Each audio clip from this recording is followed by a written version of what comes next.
700리 길이길이 흐르는 물은 이곳에 이르러 격가지 강물을 한 몸에 뭉쳐서 바다로 향하여 나간다.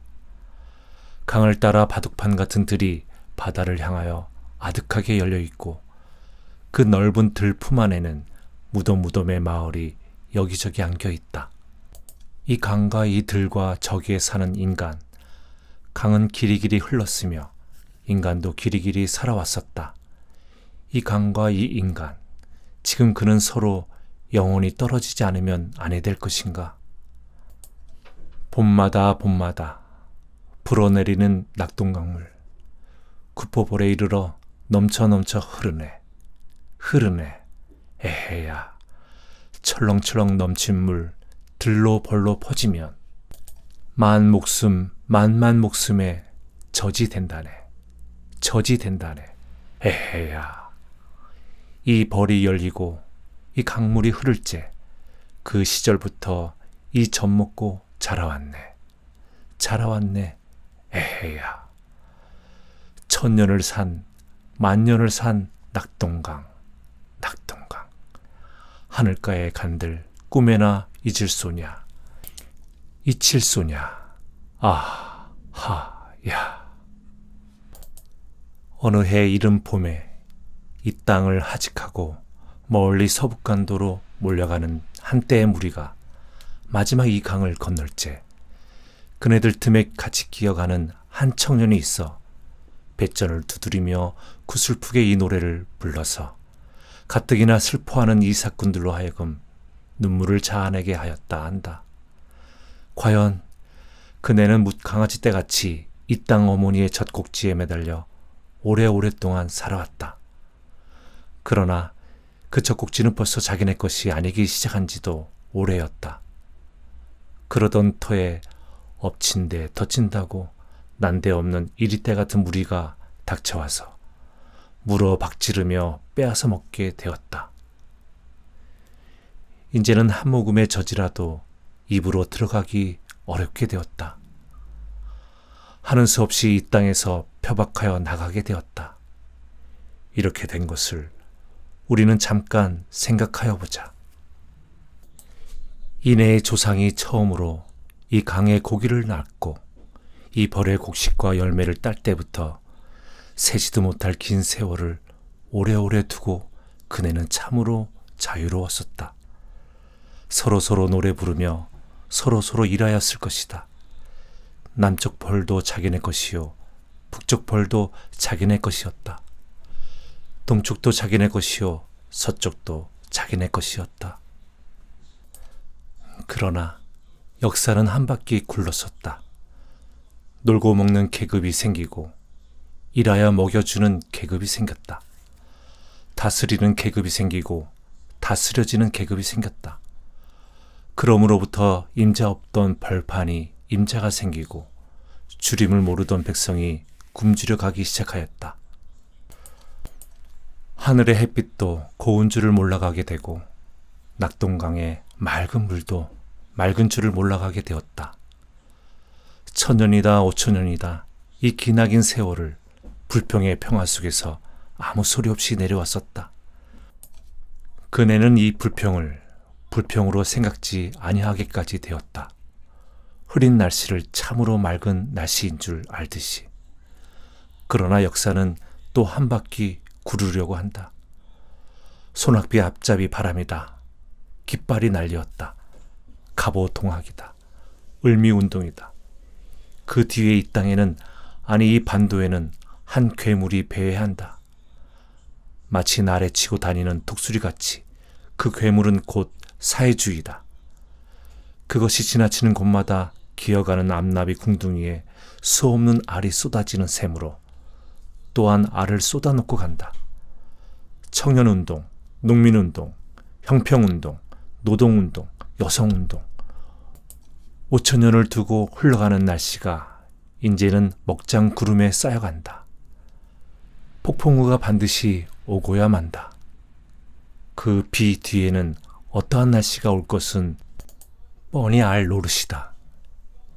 이른 겨울의 어두운 밤, 멀리 바다로 통한 낙동강 어귀에는 고기잡이 불이 근심스러이 졸고 있고 강 기슭에는 찬 물결에 울리는 소리가 높아질 때다. 방금 차에서 내린 일행은 배를 기다리느라고 강 언덕 위에 옹기종기 등불에 얼비쳐 모여 섰다. 그 가운데에는 청년회원, 형평사원, 여성동맹원, 소장인 조합 사람, 사회운동단체 사람들이 대부분을 차지하였다. 방금 차에서 내린 일행은 배를 기다리느라고 강 언덕 위에 웅기중기 등불에 얼비쳐 모여 섰다. 그 가운데에는 청년회원, 형평사원, 여성동맹원, 소작인 조합 사람, 사회운동단체 사람들이 대부분을 차지하였다. 동저고리 바람에 헌모자 비스듬히 쓰고 보따리 든 촌사람, 검정 두루마기, 흰 두루마기, 구지레한 양복, 혹은 로바시카 입은 사람, 재킷 깃 위에 짧은 머리털이 다팔다팔하는 단발랑, 혹은 그대로 틀어얹은 신여성, 인력거 위에 앉은 병인. 그들은 감옥의 미결수로 있다가 병이 위중한 까닭으로 보석 추록하는 박성울이란 사람을 고대 차에서 받아서 인력거에 실어가지고 마을로 들어가는 길이다. 과연 들리는 말과 같이 지독했구먼. 그같이 억대오 같던 사람이 저렇게 될 때야 여간 지독한 형벌을 하였겠나. 에라 이 못쓸 놈들. 이 정거장의 마중을 나와서야 비로소 병인을 본 듯한 사람의 말이다. 그래가지고도 죽으면 병이 나서 죽었다 하겠지? 누가 받는 말이다. 그러면 와 바로 병원을 갈 일이지. 곧장 이리 온다 말고. 내사 모른다. 병인 당자가 한사랗고 이리 온다 하니 이기와 이리 배가 더디노. 인자 저기 뱃머리 돌렸다. 곧 올라간다. 한 사람이 저쪽 강기슭을 바라보며 짓거린다. 인력거 위에 병인을 쳐다보며 네 춥지 않나? 괜찮다. 내 안 춥다. 아니 네 춥거든 외투 하나 더 줄까? 언제? 아니다. 괜찮다. 병인의 병든 목소리의 대답이다. 보소. 저 배 좀 빨리 저어오소. 강 저편에서 뱃머리를 이제 겨우 돌려서 저어오는 뱃사공을 보며 소리를 친다. 예. 사이뜨게 울려오는 소리다. 배를 저어오다가 다시 멈추고 서 있다. 저 뭐라고 있노? 각중에 담배를 피워무는 모양이랐구나. 에라이 문둥아. 여러 사람의 웃음은 와그로 쏟아졌다. 배는 왔다. 인력거 탄 사람이 먼저다. 보소, 네 인력거 사람 탄 채 그대로 배에 오를 수 있는가? 한 사람이 인력거꾼 보고 묻는 말이다. 어찌 그럴 수 있는기요? 아니다. 내사 내리겠다. 병인은 인력거에서 내리며 부축되어 배에 올랐다. 일행이 오르자 배는 삐걱삐걱 하는 노 젓는 소리와 수라수라 하는 물 젓는 소리를 내며 저쪽 기슭을 바라보고 나아간다. 뱃전에 앉은 병인은 등불빛에 보아도 얼굴이 참혹하게도 야위어졌음을 알 수 있다. 보소, 배부리는 양반, 뱃소리나 한마디 하소. 예? 각중에 이 사람 소리는 왜 하라고? 옆에 앉은 친구의 말이다. 내 듣고 싶다. 내 살아서 마지막으로 이 강을 건너게 될는지도 모를 일이다. 에라 이 백주짬 없는 소리만 탕탕. 아니다. 내 참 듣고 싶다. 보소, 배부리는 양반, 한마디 아니하겠소? 언제 내사 소리할 줄 아는기요? 누가 소리해 줄 사람이 없는가? 로사, 참 소리하소. 내가 지은 노래하소. 옆에 앉은 단발랑을 조른다. 노래하라고? 응, 봄마다 해라. 응? 봄마다 불어내리는 낙동강물. 구포볼에 이르러 넘쳐 흐르네. 흐르네. 에헤야. 경상도의 독특한 지방색을 띤 민요 릴리 조에다가 약간 창가조를 섞은 그 노래는 강게하고도 굳센 맛이 띄어있다. 여성의 음색으로서는 핏기가 과하고 음률로서는 선이 좀 굵다고 할 만한, 그러나 맑은 로사의 음성은 바람에 흔들리는 강물결의 소리를 누르고 밤하늘에 구슬프게 떠돌았다. 하늘의 별들도 무엇을 느낀 듯이 눈을 끔뻑끔뻑하는 것 같았다. 지금 이 배에 오른 사람들이 서북간도 이삭군들은 비록 아니었지만은 새삼스레 가슴이 울리지 아니할 수 없었다. 그 노래 제3절을 마칠 때 박성훈은 몹시 히스테리컬을 하여진 모양으로 핏대를 올려가지고 합창을 한다. 천년을 산 만년을 산 낙동강, 낙동강. 하늘가에 간들 꿈에나 잊을소냐, 잊힐소냐, 에헤야. 노래는 끝났다. 성우는 거진 미친 사람 모양으로 날뛰며 바른팔 소매를 걷어들고 강물에다 담그며 팔에 물을 적셔보기도 하며 손으로 물을 만지기도 하고 끼얹어 보기도 한다. 옆 사람이 보기에 딱하던지 이 사람 큰일 났구먼. 이 병인이 지금 이 모양에 팔을 찬물에다 담그고 어쩌자 말고. 내사 이래 죽어도 좋다. 에휴, 너무 걱정 마라. 네 미쳤구나. 백제. 그럴수록의 병인은 더 날뛰며 옆에 앉은 여자에게 고개를 돌려 로사, 네 팔 커더라. 내 팔하고 같이 이 물에 첨가보자, 응? 여자의 손을 잡아다가 잡은 채 그대로 물에다 잠그며 물을 저어본다. 내가 해외에 가서 5해 동안을 떠돌아다니는 동안에도 강이라는 것이 생각날 때마다 낙동강을 잊어본 적은 없었다. 낙동강이 생각날 때마다 내가 이 낙동강의 어부의 손자요 농부의 아들임을 잊어본 적도 없었다. 따라서 조선이라는 것도. 두 사람의 손이 힘없이 그대로 뱃전 넘어 물 위에 축 처져 있을 뿐이다. 그는 다시 눈앞의 수면을 바라다보며 혼자말로 그 언제인가 가을에 내가 송화강을 건널 적에 이 낙동강을 생각하고 울은 적도 있었다. 좋은 마음으로 나간 사람 갖고 보면 비록 만리 밖을 나가 산다 하더라도 그같이 상심이 될 리 없으련마는. 이 말이 떨어지자 좌중은 호흡조차 은근히 끊어지는 듯이 정숙하였다. 로사는 들었던 고개가 아래로 떨어지며 저편의 손이 얼굴로 올라갔다. 성운의 눈에서도 한 방울의 굵은 눈물이 뚝 떨어졌다. 한동안 물소리만 높았다.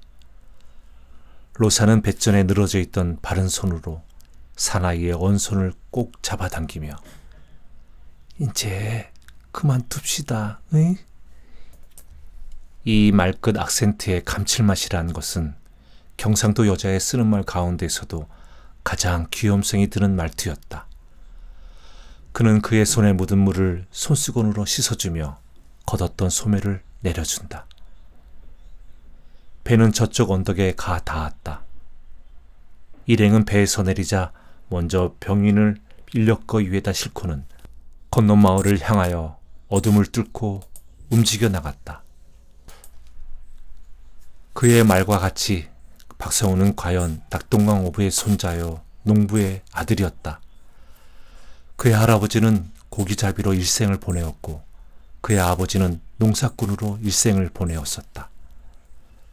자기네 무식이 한이 되어 그 아들이나 발전을 시켜볼 양으로 그리하였던지 남하는 시세에 쫓아 그대로 해보느라고 그리하였던지 남의 논밭을 빌려 농사를 지어 구차한 살림을 해나가면서도 어쨌든 그 아들을 가르쳐 놓았다. 서당으로, 보통학교로, 도립 간이 농업학교로. 그가 농업학교를 마치고 나서 군청 농업 조수로도 한두 회를 있었다. 그럴 때에 자기 집에서는 자기 아들이 무슨 큰 벼슬이나 한 것 같이 여기며 만나는 사람마다 자기 아들 자랑하기가 일이었었다. 그리할 것 같으면 동네 사람들은 또한 못내 부러워하며 자기네 아들들도 하루바삐 어서 가르쳐 내놓을 마음을 먹게 된다. 그러다가 마침 독립운동이 폭발하였다. 그는 단연히 결심하고 다니던 것을 헌신짝같이 집어던지고는 독립운동에 참가하였다. 일마당에 나서고 보니 그는 열렬한 투사였다. 그때쯤은 누구나 예사이지만은 그도 또한 1년 반 동안이나 철창 생활을 하게 되었다. 그것을 치르고 집이라고 나와보니 그동안에 자기 모친은 돌아가고 늙은 아버지는 집도 없게 되어 자기 딸에게 가서 얹혀있게 되었다. 마침 그 해에도 이곳에서 살 수 없게 되어 서북간도로 떠나가는 이삭군이 부쩍 늘판이다. 그들의 부자도 그 이삭군 틈에 끼어 멀리 고향을 등지고 떠나가게 되었다. 아까 부르던 그 낙동강 노래라는 것도 그때 성운이 지어서 읊던 것이다. 서간도로 가보니 거기도 또한 편안히 살 수가 없는 곳이었다. 그 나라의 관원의 압박, 횡포는 여간이 아니었다. 그들 부자도 남과 한 가지로 이리저리 떠돌았다. 떠돌다가 그야말로 이역타향에서 늙은 아버지조차 영원히 잃어버리게 되었다. 그 뒤에 그는 남북 만주, 노령, 북경, 상해 등지에 돌아다니며 시종이 일관하게 독립운동에 노력하였다. 그러는 동안에 5해 세월은 갔다. 모든 운동이 다 침체하고 쇠퇴하여 갈 판이다. 그는 다시 발길을 돌려 고국으로 향하게 되었다. 그가 조선으로 돌아올 무렵에 그의 사상상에는 큰 전환이 생겼다. 그것은 다른 것이 아니라 이때껏 열렬하던 민족주의자가 변하여 사회주의자로 되었다는 말이다. 그가 갓 서울로 와서 일을 하여 보려 하였으나 그도 뜻과 같지 못하였다. 그것은 이 땅에 있는 사회운동 단체라는 것이 일에는 힘을 많이 쓰고 아무 주의 주장에 틀림도 없이 공연히 파벌을 만들어가지고 동지끼리 다투기만 일삼는 판이다. 그는 자기와 뜻이 같은 사람끼리 얼리어 양방의 타협운동도 일으켰으나 아무 효과도 없었고 여론을 일으켜 보기도 하였으나 파쟁의 눈이 뻘건 사람들의 귀에는 그도 크게 울리지 못하였다. 그는 분연히 떨치고 일어서며 이 파벌이란 시기가 오면 자연히 파멸을 댈 때가 있으리라. 예언같이 말을 하여 던지고서는 자기 출생지인 경상도로 와서 남조선 일대를 망라하여 사회운동 단체를 만들어서 정당한 운동에만 힘을 쓰게 되었다. 그리고 자기는 자기 고향인 낙동강 하류 연안 지방의 한 부분을 떼어 맡아서 이를 보게 되었다. 그리고 그는 이 땅의 사정을 보아 대중 속으로 하고 부르짖었다. 그가 처음으로 자기 살던 옛 마을을 찾아와 볼 때에 그의 심사는 서글프기 짝이 없었다. 5해 전 떠날 때에는 100여 호 대촌이었던 마을이 그동안의 인가가 엄청나게 줄었다.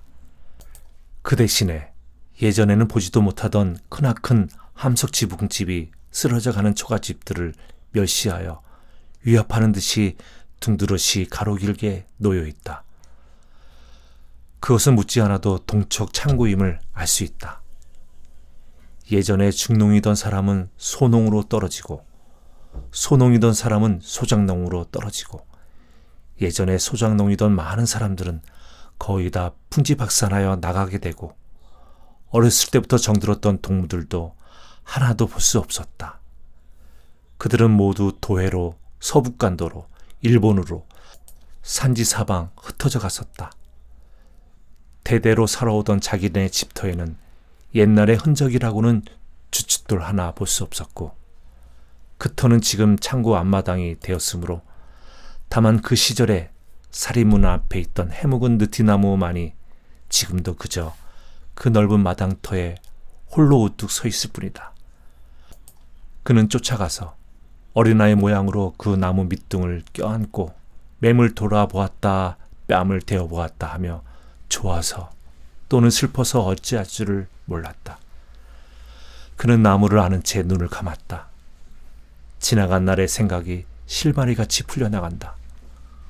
어렸을 때 지금 하듯이 껴안고 맴돌기, 여름철에 꼭대기까지 기어 올라가 매미 잡다가 대머리 벗겨진 할아버지에게 꾸지람 당하던 일, 마을의 젊은이들이 그네를 메고 놀 때엔 자기도 그네를 뛰겠다고 성화 바치던 일, 앞집에 살던 순이란 계집아이와 같이 나무 그늘 밑에서 소꿉질하고 놀재 자기는 신랑이 되고 순이는 새학시 되고 시집가고 장가가는 흉내를 내던 일, 그러다가 과연 소년 때에 이르러 그 순이란 새학시와 서로 사모하게 되던 일, 그 뒤에 또 순이가 팔려서 평양인가 서울로 가게 될째 어둠 밤 남 모르게 이 나무 뒤에 숨어서 서로 붙들고 울던 일, 이 모든 일이 다 생각에서 떠돌아 지나가자 그는 흐르륵 느껴지는 숨을 길게 한번 내어쉬고는 눈을 딱 떴다. 내가 이까짓 것을 지금 다 생각할 때가 아니다. 에이! 하고 혼자 중얼거리고는 이때껏 하던 생각을 떨어 없애려는 듯 휙 발길을 돌려 걸어나갔다. 그는 원래 정이 많은 사람이었다. 그러나 그는 근래에 그 감정을 의지로 누르려는 노력이 많은 터이다. 혁명가는 생무새쪽같이 시퍼런 의지의 마음씨를 가져야 한다. 이것이 그의 생활의 지표이다. 그러나 그의 감정은 가끔 의지의 굴레를 벗어나서 날뛸 때가 많았다. 그는 먼저 일할 프로그램을 세웠다. 선전, 조직, 투쟁, 이 세 가지로. 그리하여 그는 먼저 농촌 야학을 설치하여 농민 교양에 힘을 썼었다. 그네와 감정을 같이 할 양으로 벗어붙이고 들이덤비어 그네들 틈에 끼어 생일도 하고 농사일터나 사랑 구석에 모인 좌석에서나 야학 시간에서나 기회가 있는 대로 교화에 전력을 썼었다. 그 다음에는 소작조합을 만들어가지고 지주, 더구나 대지주인 동척의 횡포와 착취에 대하여 대항운동을 일으켰었다. 첫 해 소작쟁이에는 다소간 희생자도 내었지만은 성공이다. 그 다음 해에는 아주 실패다. 소작조합도 해산 명령을 받았다. 노동야학도 금지다. 동척과 관영의 횡포, 압박, 이루 말할 수가 없었다. 아무리 열성이 있으나 아무리 참을성이 있으나 이 땅에서는 어찌할 수가 없었다. 모든 것이 침체되고 말뿐이었다. 그리하여 작년 가을에 그의 친구 하나는 분연히 떨치고 일어서며 네, 구마 밖으로 갈란다. 여기에서 무슨 일을 할 수 있는가? 하자면 테러지. 테러밖에는 더 없다. 아니다. 그래도 여기 있어야 한다. 우리가 우리 계급의 일을 하기 위해서는 중국에 가서 해도 좋고 인도에 가서 해도 좋고 세계의 어느 나라에 가서 해도 마찬가지다. 하지만 우리 경우에는 여기 있어 일하는 편이 가장 편리하다. 그리고 우리는 죽어도 이 땅 사람들과 같이 죽어야 할 책임감과 애착을 가지고 있다. 이같이 권유도 하였으나 필경에 그는 그의 가장 신뢰하던 동무 하나를 떠나보내게 되고 만 일도 있었다. 졸고 있는 이 땅, 아니 움츠러들고 있는 이 땅, 그런 이 괴칠함이 생기고 말았다. 그것은 다른 것이 아니다. 이 마을 앞 낙동강 기슭에 여러만 평 되는 갈밭이 하나 있었다. 이 갈밭이라는 것도 낙동강이 흐르고 이 마을이 생긴 뒤로부터 그 갈을 베어 자리를 치우고 그 갈을 털어 삿갓을 만들고 그 갈을 팔아 옷을 구하고 밥을 구하였었다. 기러기 떴다. 낙동강 위에 가을바람 부누나 갈꽃이 나부낀다. 이 노래도 지금은 부를 경황이 없게 되었다. 그 갈밭은 벌써 남의 물건이 되고 말았다. 그것은 이 촌민의 무지로 말미암아 10년 전에 국유지로 편입이 되었다가 일본 사람 가등이란 자에게 국유미간지 천일이라는 명의로 넘어가고 말았다. 이 가을부터는 갈도 뵐 수가 없었다. 도 당국에 몇 번이나 사정을 하였으나 아무 효과가 없었다.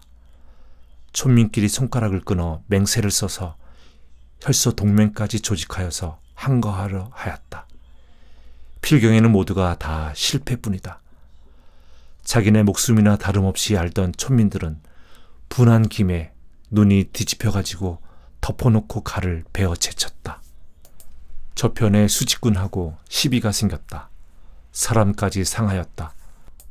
그 끝에 성운이 선동자라는 혐의로 붙들려가서 가뜩이나 검찰 당국에서 미워하던 끝에 지독한 고문을 당하고 나서 검사국으로 넘어가 두어 달 동안이나 있다가 병이 급하게 되어 나온 터이다. 그런데 여기에 한 에피소드가 있다.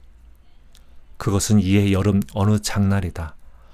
장거리에서 형평사원들과 장군, 그 중에서도 장거리 사람들과 큰 싸움이 일어났다. 싸움 시초는 장거리 사람 하나가 이곳 형평사 지불 앞을 지나면서 모욕하는 말을 한 까닭으로 피차에 말이 오락가락하다가 싸움이 되고 또 떼싸움이 되어서 난폭한 장거리 사람들이 몽둥이를 들고 형평사원 촌락을 습격한다는 급보를 듣고 성운이가 앞장을 서서 청년회원, 소작인 조합원, 심지어 여성동맹원까지 총출동을 하여가지고 형평사원 편을 응원하러 달려갔었다. 싸움이 진정된 후 너희도 이놈들 새 백정이로구나 하는 저편 사람들의 조소와 만매를 무릅쓰고도 그는 백정이나 우리나 다 같은 사람이다. 다만 직업의 구별만 있을 따름이다. 무릇 무슨 직업이든지 직업이 다르다고 사람이 귀천이 있는 것도 결코 아니다. 그것은 옛날 봉건 시대 사람들이 하는 말이다. 더구나 우리 무산 계급은 형평사원과 같이 손을 붙잡고 일을 하여 나가지 않으면 아니 된다. 그러므로 형평사원을 우리 무산 계급은 한 형제여 동무로 알고 나아가야 한다. 하고 여러 사람 앞에서 열렬히 부르짖은 일이 있었다. 이 뒤에 이곳 여성동맹원에는 동맹원 하나가 더 늘어났다. 그것이 곧 형평사원의 딸인 로사다. 로사가 동맹원이 된 뒤에는 자연히 성운과도 상종이 잦아졌다. 그럴수록에 두 사람의 사이는 점점 가까워지며 필경에는 남다른 정이 가슴속에 깊이 들어 베게까지 되었었다. 로사의 부모는 형평사원으로서 그것 또한 성운의 부모와 마찬가지로 딸을 망정 발전을 시켜볼 양으로 그리하였던지 서울로 보내어 여자 고등보통학교를 졸업시키고 사범과까지 마친 뒤에 여훈도가 되어 멀리 함경도 땅에 있는 보통학교에 가서 있다가 학위 방학에 고향에 왔던 터이다. 그의 부모는 그 딸이 판인관이라는 벼슬을 한 것이 천지개벽 후에 처음 당하는 영광으로 알았다. 그리하여 그는 내 딸이 판인관 벼슬을 하였는데 나도 이 노릇을 더 할 수 있는가? 하고는 하여오던 수육업이라는 직업도 그만두고 이제 그 딸이 가 있는 곳으로 살려가서 새 양반 노릇을 좀 하여볼 배심이었다.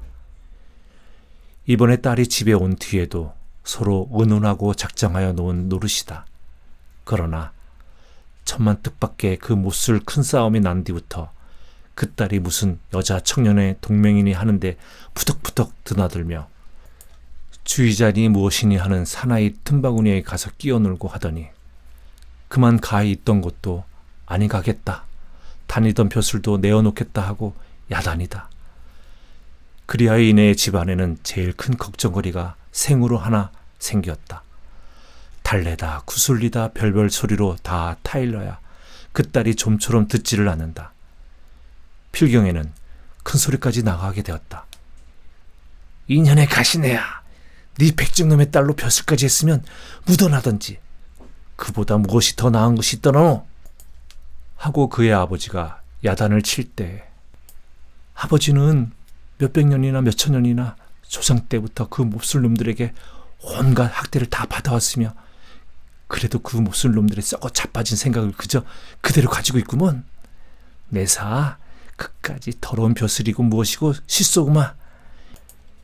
인자 참사람 노릇을 좀 할란다 하고 딸이 대거리를 할 것 같으면 아따 그년의 가시네 건방지게 네 뭐라 했노? 뭐라 했나? 그의 어머니는 옆에서 남편의 말을 거두느라고 야, 네 생각 좀 해보아라.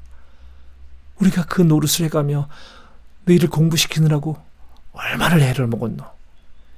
네 부모를 생각해로 그럴 수가 있는가? 자식이라고 딸 자식 형제에게 네만 공부를 시킨 것도 다 네 덕을 보자고 한 노릇이 아니냐? 그러면 어머니 아버지는 날 사람 노릇 시키려고 공부시킨 것이 아니라 네 다 그 무슨 소리고?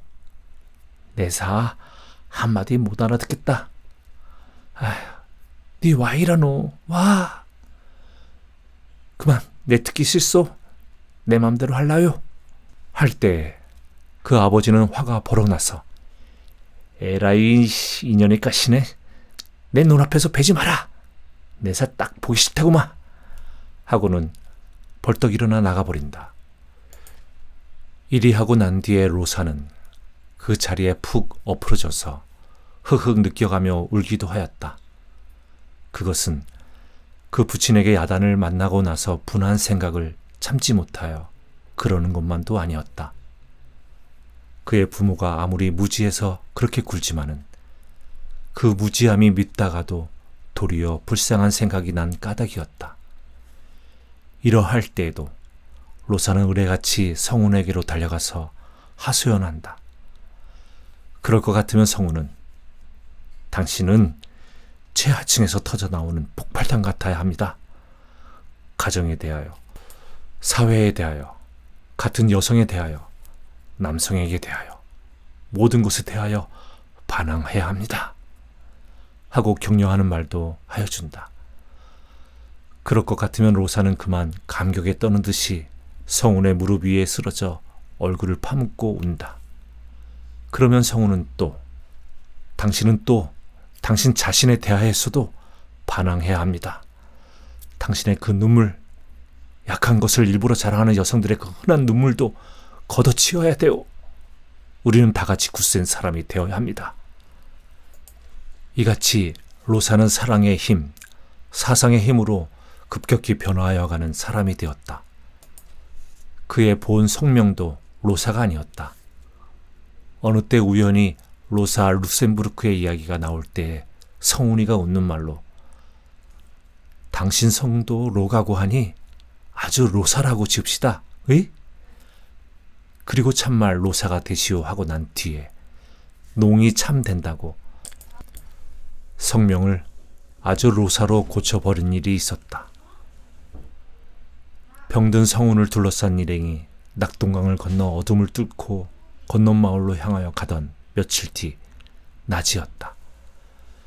갈 때보다도 더 몇 배 긴 행렬이 마을 어귀에서부터 강 언덕을 향하고 뻗쳐나온다. 수많은 깃발이 날린다. 양렬로 늘어선 사람의 손에는 긴 외울 뱃자락이 잡혀있다. 맨 앞에 선 검정태 두른 기폭에는 고 박성훈 동무의 영구라고 써있다. 그 다음에는 가지각색의 기다. 무슨 동맹, 무슨 회, 무슨 조합, 무슨 사, 각 단체 연합장임을 알 수 있다. 또 그 다음에는 수많은 만장이다. 용사는 같다. 그러나 그의 더운 피는 우리의 가슴에서 뛴다.